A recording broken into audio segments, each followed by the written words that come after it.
Hello dear students, আজি মই তোমালোকৰ বাবে ক্লাস 9 ৰ মাই চাইল্ডহুড চেপ্টাৰ খনৰ কোৱেশ্চনৰ আনসাৰ বোৰ লৈ আহিছো মই গোটেইখিনি ভালদৰে বুজাই দিম গতিকে তোমালোকে মনোযোগৰে শুনিবলৈ চেষ্টা কৰিবা আৰু লগতে তোমালোকৰ বন্ধু বৰ্গলৈ ভিডিওটো শেয়াৰ কৰিবা যাতে হিয়টো ভিডিওটোৰ পৰা উপকৃত হয় আৰু লগতে কৈ দি আছো যদি তোমালোকে এতিয়া নতুন হোৱা চেনেলটো তেনেহলে সাবস্ক্ৰাইব আৰু নটিফিকেশন বেলটো প্ৰেছ কৰিবা যাতে মই যেতিয়া নতুন ভিডিওবোৰ আপলোড কৰিম তোমালোকৰ ওচৰলৈ আহি যায় গতিকে এতিয়া পলম নকৰাকৈ ভিডিওটো মই স্টাৰ্ট কৰিছো মনোযোগৰে শুনিবা বুলি আশা কৰিলো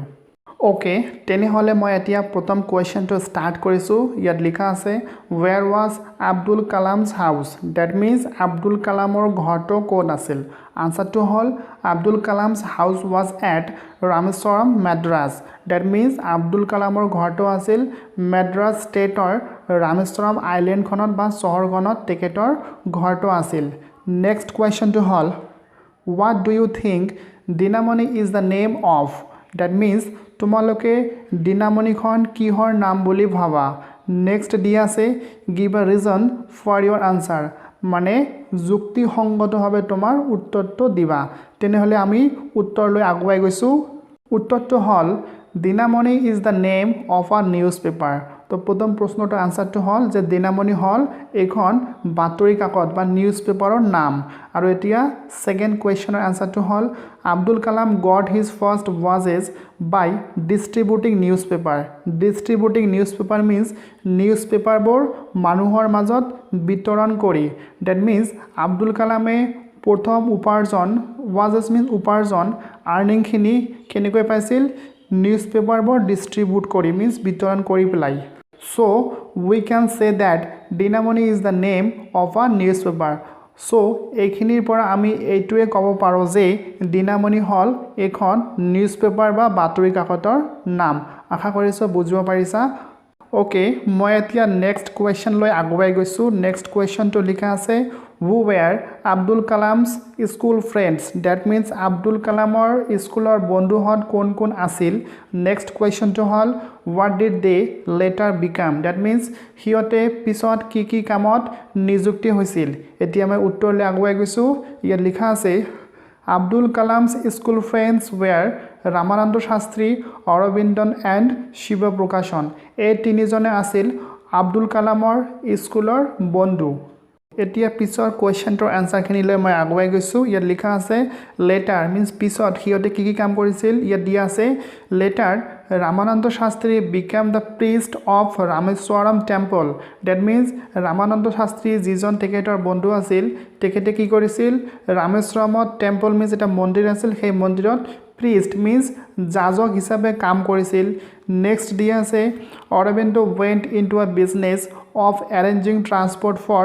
visiting the pilgrims means তীৰ্থযাত্ৰী that means তীৰ্থযাত্ৰী সকলৰ বাবে অৰবিন্দুৱে ট্ৰান্সপোৰ্ট মিন্স গাড়ী ঘোঁৰাৰ ব্যৱস্থা কৰিছিল হিয়তে যাতে এই ঠাইৰ পৰা আনঠাইলৈ যাব পাৰে তেনেকুৱা গাড়ীৰ ব্যৱস্থা কৰি দিছিল and Shiva Prakashan became a catering contractor for Southern Railways আৰু তেখেতৰ আৰু এজন বন্ধু যিজন হল শিৱ প্ৰকাশন তেখেত কি কৰিছিল Southern Railways that means দক্ষিণমুৱা ৰেল সেৱাৰ catering contractor হিচাপে কৰ্মৰত আছিল তো তেখেতৰ এই তিনিজন বন্ধু এনেকুৱা ধৰণৰ কামত নিযুক্তি হৈছিল okay I move to the question number 4 How did Abdul Kalam earn his first wages? Wages means দৰমা আব্দুল কালামে কেনেকৈ তেখেতৰ প্ৰথম দৰমাখিনি উপাৰ্জন কৰিছিল আনসাৰটো হল Abdul Kalam earned his first wages by distributing newspaper that means Abdul কালামে তেখেতৰ প্ৰথম দৰমাখিনি উপাৰ্জন কৰিছিল distributing newspaper that means newspaperবোৰ বিতৰণ কৰি পেলাই তেখেতৰ প্ৰথম দৰমাখিনি উপাৰ্জন কৰিছিল question number 5 Had he earned any money before that যে আব্দুল কালামে প্ৰথম দৰমহাখিনি উপাৰ্জন কৰাৰ আগত কোনো ধৰণৰ টকা উপাৰ্জন কৰিছিল নেকি in what way যদি কৰিছিল তেনেহলে কেনেকৈ উপাৰ্জন কৰিছিল এতিয়া মই উত্তৰটোলৈ আগুৱাই গৈছো উত্তৰটো লিখা আছে yes যে হয় Kalam earned money before getting his first wages যে আব্দুল কালামে তেখেতৰ প্ৰথম দৰমহা উপাৰ্জন কৰাৰ আগতো এই সময়ত তেখেতে টকা উপাৰ্জন কৰিছিল হি sold tamarind seeds and earned 1 anna per day কেনেকৈ উপাৰ্জন কৰিছিল তেখেতে tamarind seed বজাৰত লৈ যাই পেলাই বিক্ৰী কৰিছিল আৰু তাৰ ফলত প্ৰতিদিনে 1 আনাকৈ উপাৰ্জন কৰিছিল তো এইখিনিতে আমি বুজিব পাৰিলো যে আব্দুল কালামে দৰমহা হিচাপে পইচা পোৱাৰ আগতো এই সময়ত tamarind seed বিক্ৰী কৰি পেলাইও টকা উপাৰ্জন কৰিছিল এতিয়া মই নেক্সট কোৱেশ্চন লৈ আগুৱাই গৈছো ইয়াত লিখা আছে how does the author describe that means অথৰে বা লিখকে কেনেকৈ বৰ্ণনা দিছে ডেসক্ৰাইব শব্দটোৰ অৰ্থ বৰ্ণনা দিয়া কাৰ বিষয়ে বৰ্ণনা দিয়াৰ কথা হৈছে ইয়াত তেখেতৰ দেউতা that means his father his mother and himself means তেখেতৰ নিজৰ বিষয়ে তো আমি প্ৰথমত তেখেতৰ দেউতাকৰ বিষয়ে আলোচনা কৰি লওঁ তেখেতৰ দেউতাকৰ বিষয়ে কি কৈছে চাওঁ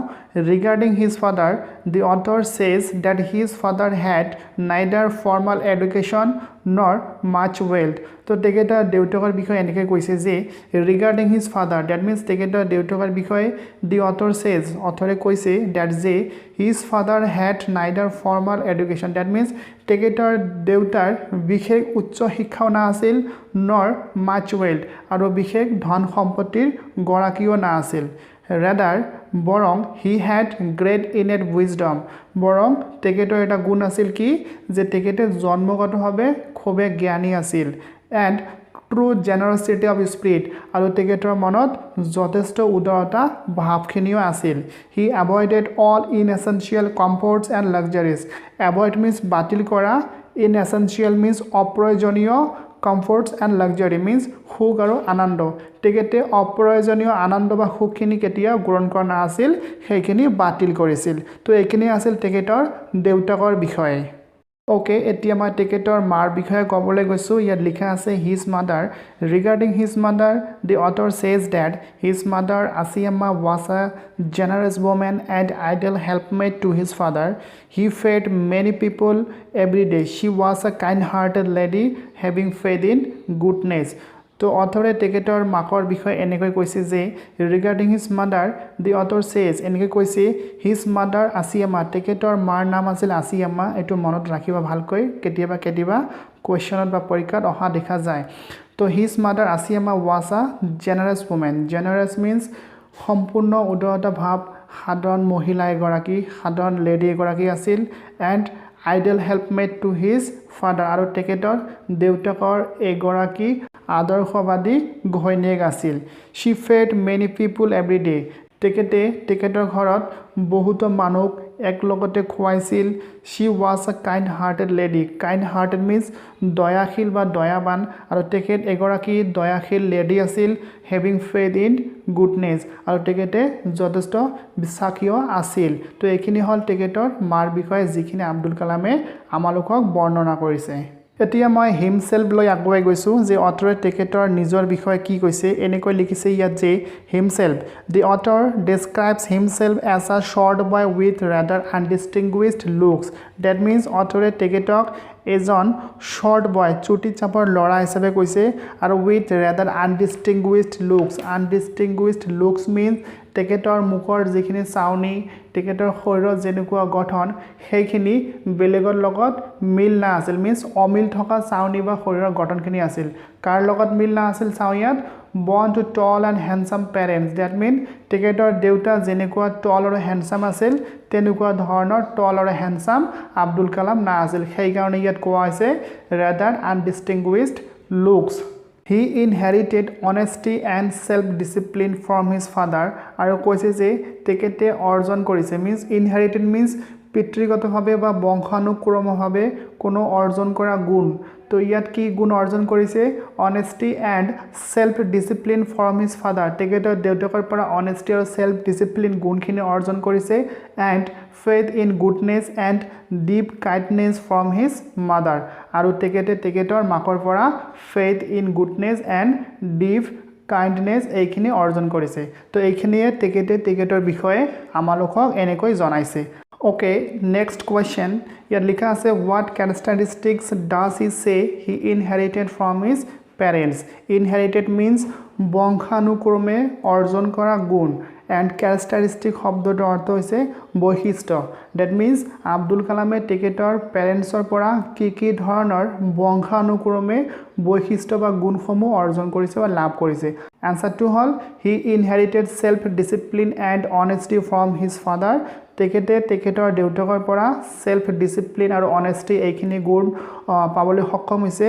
and faith in goodness and deep kindness from his mother আৰু লগতে ফেইথ ইন গুডনেছ আৰু ডিপ কাইণ্ডনেছ তেখেতৰ মাকৰ পৰা তেখেতে অৰ্জন কৰিছে বুলি আমালোকক জনাইছে next question On the whole, the small society of Rameshwaram was very rigid in terms of the segregation of different social groups, says the author. That means a line khini ba ei kotha khini amar author e koise etia proshno khini tolot dia ase which social groups does he mention that means kenekua samajik dol social group means samajik dolor kotha author e yat mention means ullekh korise Next question, where these social groups easily identifiable means চিনাক্তকৰণ যোগ্য means ইয়াত কৈছে যে তেনেকুৱা ধৰণৰ social group সামাজিক দলসমূহ সহজতে চিনাক্তকৰণ কৰিব পাৰিনে যদি পাৰি তেনেহলে কেনেকৈ এতিয়া মই আনসাৰটোলৈ আগুৱাই গৈছো আনসাৰটো লিখা আছে the social groups that Kalam mentioned were Hindu and Muslim তো ইয়াত কোৱা আছে যেটো social গ্ৰুপৰ কথা ইয়াত কোৱা আছে কালামে মেনশন কৰিছে সেইটো আছিল হিন্দু আৰু মুসলিম এই দুটা সমাজৰ দলৰ কথা কোৱা হৈছে নেক্সট কোৱেশ্চনৰ আনসাৰটো হল yes হয় those social groups were easily identifiable as we see that Kalam as a Muslim boy or a calf and his friend Ramananda a Hindu or a sacred thread তো ইয়াত এনেকৈ কোৱা হৈছে যে হয় তেনেকুৱা সোশিয়াল গ্ৰুপ সমূহ সহজতে চিনাক্তকৰণ কৰিব পৰা যায় কেনেকৈ যে কালাম যেনেকুৱা এজন লৰা আছিল সেই লৰাজন এজন মুসলিম আছিল কাৰণ তেখেতে সদায় এটা টুপি পিন্ধিছিল যেটো টুপিয়ে তেখেতক মুসলিম হিচাপে চিনাক্তকৰণ কৰিছিল আৰু তেখেতৰ এজন বন্ধু যিজন হল ৰামানন্দ তেখেতে এজন হিন্দু আছিল আৰু তেখেতে সদায় এখন পবিত্ৰ পইতা পৰিছিল থ্ৰেড মিন্স পইতাৰ কথা কোৱা আছে পবিত্ৰ পইতাখিনি পৰিছিল যাৰ বাবে এটুৱে তেখেতক চিনাক্তকৰণ কৰি দিছিল যে তেখেতে এজন হিন্দু আছিল In this way, they show their religion. তো এনেকৈয়ে তেখেতে তেখেতৰ ধৰ্মখিনি আমালোকক দেখুৱাইছে যে হিয়তে মুসলিম কাৰণ তেখেতে মুসলিমৰ টুপিটো পিন্ধিছিল আৰু তেখেত আছিল হিন্দু কাৰণ তেখেতে হিন্দু ধৰ্মৰ যিখিনি পবিত্ৰ পইতা হয় সেইখিনি পিন্ধিছিল তো এনেকৈয়ে আমি চিনাক্তকৰণ কৰিব পাৰিছিলো Next question, why did Abdul Kalam want to leave Rameshwaram? Abdul Kalame kiyo Rameshwaram kon eriboloi bisarisil? Answer to hol, Abdul Kalam wanted to leave Rameshwaram and go to the district headquarters at Ramanathapuram for higher education. To answer to mane hol, Abdul Kalame Rameshwaram eriboloi tyag korisil আৰু তেখেতে district headquarter লৈ যাবলৈ বিচাৰিছিল district হেডকোৱাৰ্টাৰটো আছিল ৰামানাথপুৰম ঠাইখিনিত তাত যাবলৈ বিচাৰিছিল কাৰণ for higher education that means তেখেতে উচ্চ শিক্ষাৰ কাৰণে তাত যাব বিচাৰিছিল আৰু ৰামেশ্বৰমখিনি এৰিবলৈ বিচাৰিছিল Next question to hall what did his father say to this তেখেতৰ দেউতাকে এই ক্ষেত্ৰত বা এই বিষয়ে কি কৈছিল কোনটো বিষয়ৰ কথা কোৱা আছে যে যেতিয়া আব্দুল কালামে ৰামেশ্বৰম এৰিবলৈ বিচাৰিছিল তেতিয়া সেই বিষয়ে তেখেতৰ দেউতাকে তেখেতক কি কৈছিল আনসাৰ টু হল when Kalam wanted to leave Rameshwaram jetia Abdul Kalame Rameshwaram eribole bisarisil tetia his father said teketer deuta koisil that Kalam had to go away to grow je Kalam tumak bahirot jabo lagibo thiki ase jodi tumi dangor hobe bisara tenehole bahirot jaboy lagibo aru Rameshwaram eribo lagibo Just like a seagull flies across the sun alone and without a nest, যেনেকৈ এটা সাগৰীয় চৰাই যেটোক seagull বুলি কোৱা আছে এই seagullটো যেনেকৈ নিজৰ বাটো মাজে মাজে ৰাখি পেলাই বাহিৰত যাব লগা হয় আহাৰৰ কাৰণে বা বেলেগ কামৰ কাৰণে ঠিক তেনেকৈ তোমাকো বাহিৰত যাব লাগিব He quoted Khalil Gibran and told Kalam's mother that their children were not theirs আৰু লগতে তেখেতৰ দেউতাই এজন ব্যক্তিগত উল্লেখ কৰিছে তেখেত এজন লিখক আছিল তেখেতৰ নাম হল খলিল জিব্ৰান তেখেতে সৰু অৱস্থাত ঘৰৰ পৰা বাহিৰত যাব বিচাৰিছিল কিন্তু যাব দিয়া নাছিল কিন্তু এটা সময়ত তেখেতে বাহিৰলৈ গৈছিল আৰু অৱশেষত এজন ডাঙৰ মানুহ হ'বলৈ সক্ষম হৈছিল আৰু এইখিনি কথা আব্দুল কালামৰ দেউতাকে আব্দুল কালামক আৰু তেখেতৰ মাক কৈছিল আৰু সান্তনা দিছিল and told Kalam's mother that their children were not theirs আৰু লগতে আব্দুল কালামৰ মাকক কৈছিল যে এতিয়া হিয়তৰ লৰা ছোৱালীবোৰ হিয়তৰ নহয় They are the sons and daughters of lives longing for itself. এতিয়া হিয়তে হিয়তৰ নিজৰ জীৱনৰ লৰা ছোৱালী that means হিয়তে হিয়তৰ এতিয়া নিজৰ জীৱনটো হিয়তে নিজে গঢ়িব লাগিব সেই কাৰণে হিয়তৰ নিজৰ জীৱনৰ নিজে হে লৰা ছোৱালী বুলি এতিয়া ক'ব পাৰি আমাৰ লৰা ছোৱালী নহয় they come through you হিয়তে তোমাৰ মাজেৰে আহিছে but not from you কিন্তু তোমাৰ পৰা হোৱা নাই You may give them your love. তুমি তোমাৰ মৰমখিনি হিয়তক দিব পাৰিবা but not your thoughts কিন্তু তোমাৰ চিন্তাখিনি হিয়তক দিব নোৱাৰা তো এইখিনি কথাই আব্দুল কালামৰ দেউতাই আব্দুল কালামক আৰু লগতে তেখেতৰ মাকক কৈছিল এতিয়া মই নেক্সট কোৱেশ্চন লৈ আগুৱাই গৈছো লিখা আছে what do you think his words mean Abdul কালামৰ দেউতাকৰ তেনেকুৱা কথাবোৰ কোৱাৰ অৰ্থবোৰ তোমালোকে কি বুলি ভাবা নেক্সট কোৱেশ্চনটো হ'ল Why do you think he spoke those words? Abdul কালামৰ দেউতা সেইবোৰ কথা কোৱাৰ কাৰণবোৰ তোমালোকে কি বুলি ভাবা কিয় কৈছে বুলি তোমালোকে ভাবা এতিয়া মই আনসাৰ লৈ আগুৱাই গৈছো আব্দুল কালাম's father meant আব্দুল কালামৰ দেউতা এনেকুৱা কোৱাৰ অৰ্থ আছিল that যে Kalam had to go out of the shadow of his father to grow যে আব্দুল কালামে তেখেতৰ দেউতাকৰ বা তেখেতৰ ফ্যামিলিৰ বা মাকৰ ছাৰ পৰা বা আদৰৰ পৰা বাহিৰত যাব লাগিব যদি তেখেত ডাঙৰ হ'ব বিচাৰে and develop on his own as an individual আৰু যদি তেখেতে নিজকে ডেভেলপ কৰিব বিচাৰে উন্নতি কৰিব বিচাৰে ব্যক্তিগতভাৱে তেনেহলে তেখেতে বাহিৰত যাব লাগিব He added that Kalam would have to leave the comfort of his home to find his own way in the world. আৰু লগতে তেখেতৰ দেউতা এইখিনি কৈছিল যে কমফৰ্ট শব্দটোৰ অৰ্থ হৈছে আৰাম যে আব্দুল কালামে যদি তেখেতৰ নিজৰ জীৱন যাত্ৰাত সফল হ'ব বিচাৰে পৃথিৱীত যদি এজন ডাঙৰ মানুহ হ'ব বিচাৰে তেনেহলে ঘৰত থকা আৰাম বা সুখখিনি তেখেতে এৰিব লাগিব তেতিয়াহে তেখেতে